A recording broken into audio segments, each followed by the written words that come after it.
தாய் தமிழ் உறவுகளுக்கு வணக்கம். திமுக எம்பி அதிமுகவில் இணைந்தார். திமுக எம்பி அதிமுகவில் இணைந்தார் என்ற தலைப்பில் இந்த காணொலியை காண்கிறோம். இது இப்போது நடைபெற்ற சம்பவம் அல்ல. இது 2014ஆம் ஆண்டு நடைபெற்ற சம்பவம். 2009ஆம் ஆண்டு நடைபெற்ற பாராளுமன்ற தேர்தலில் ராமநாதபுரம் தொகுதியில் போட்டியிட்டு திமுக சார்பில் வெற்றி பெற்றவர் ஜே.கே. ரித்தீஷ் என்ற முகவை குமார். ஜே.கே. ரித்தீஷ் என்ற முகவை குமார் திமுக சார்பில் பாராளுமன்றத்துக்கு தேர்வு செய்யப்பட்டார். இவர் மிகப்பெரிய பணக்காரர். இவர் திரைப்படங்களில் நடித்துள்ளார். கானல் நீர், பெண் சிங்கம், நாய்கள் ஜாக்கிரதை என்ற திரைப்படங்களில் நடித்துள்ளார். மு.க. அழகிரியின் ஆதரவாளராக வலம் வந்தார்.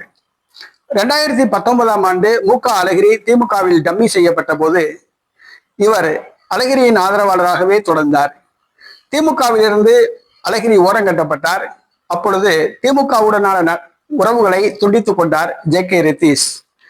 2014ஆம் ஆண்டு தன்னுடைய பதவி காலத்தின் இறுதி கால கட்டத்தில் இவர் செல்வி ஜெயலலிதாவை சந்தித்து தன்னை அதிமுகவில் இணைத்துக் கொண்டார். திமுக எம்பியாக இருந்த பொழுதே அதிமுகவில் இணைந்து கொண்டார் ஜே.கே. ரித்தீஷ். அது அப்பொழுது பரபரப்பாக பேசப்பட்ட ஒரு சம்பவம். பின்பு அவர் 2019ஆம் ஆண்டு ஏப்ரல் 13ஆம் தேதி தனது 46வது வயதில் மாரடைப்பால் காலமானார் என்பது குறிப்பிடத்தக்கது. திமுக எம்பி அதிமுகவில் இணைந்தார் 2014ஆம் ஆண்டு.